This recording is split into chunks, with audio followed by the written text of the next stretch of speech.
Le cover crop qui est en 6 mètres, il est lourd, c'est exprès pour démancher les luzernes. On l'a acheté juste pour ça. Parce que quand c'est très sec, il n'y a que ça qui rentre. Donc en début de chantier, c'est en premier passage 4 hectares à l'heure et 5 à l'heure en deuxième. Parce qu'on passe 2 fois. Et la profondeur de travail, c'est pas très profond. C'est entre 5 et 7 cm, je pense, à peu près. Et donc l'avantage, c'est que même très sec, ça arrive à déchaumer la luzerne.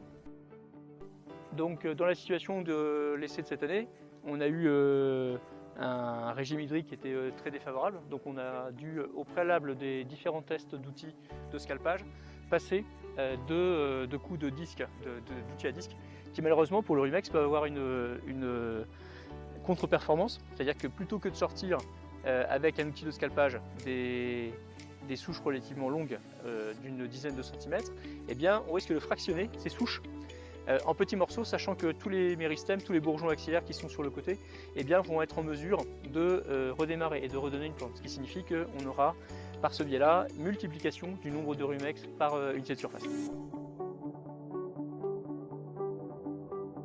Alors ça, c'est une charrue déchaumeuse 8 socs. Enfin, c'est un peu comme une charrue, sauf qu'il n'y a pas de rasette.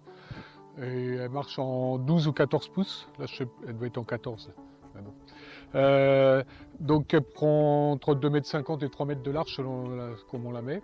Et débit de chantier, c'est entre 2 et 3 hectares à l'heure, selon la profondeur de travail. Idéalement, pour les rumex, il faudrait descendre à 10 cm, pas plus, entre 8 et 10.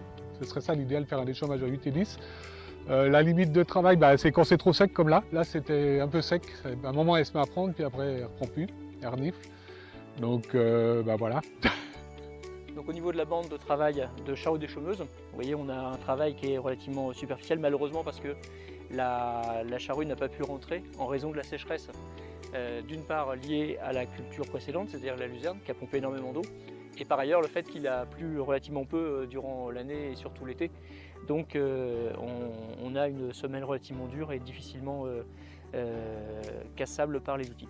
Donc on a derrière cet outil-là utilisé dans l'une des modalités la partie extirpation à l'aide d'un vibroculteur muni d'empeignes qui vont avoir pour effet de sortir les rumex et de les laisser sécher en surface.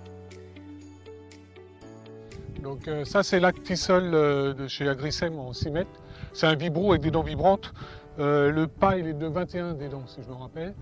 Donc on le passe après la charrue pour essayer de remonter les bouts de rumex, les rumex entiers, pour les mettre sur le dessus pour qu'ils sèchent, ça les dessèche. Début de chantier, de toute façon, c'est entre 5 et 6 hectares à l'heure, selon la vitesse, mais c'est pas dur à tirer là, après la charrue.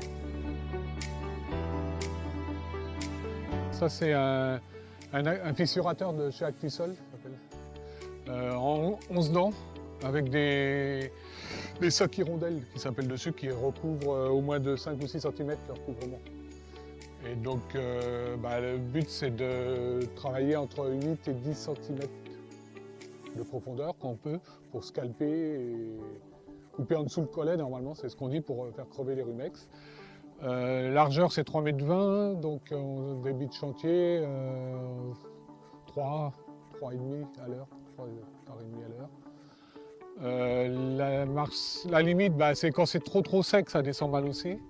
Et puis trop humide, ça sert à rien non plus, il faut que ça fissure, c'est un fissurateur. Donc si c'est trop humide, ça va lisser le fond et au niveau agronomique, c'est pas top.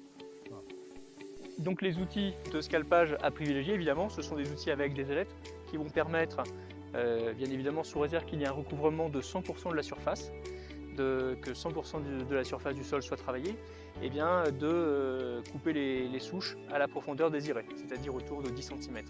L'idée derrière, c'est qu'on peut avoir des outils comme ici l'Actisol munis de rouleaux à pic qui vont permettre, par leur mouvement rotatif, de sortir les souches et les mettre en surface pour les laisser sécher et donc gagner en efficacité de destruction.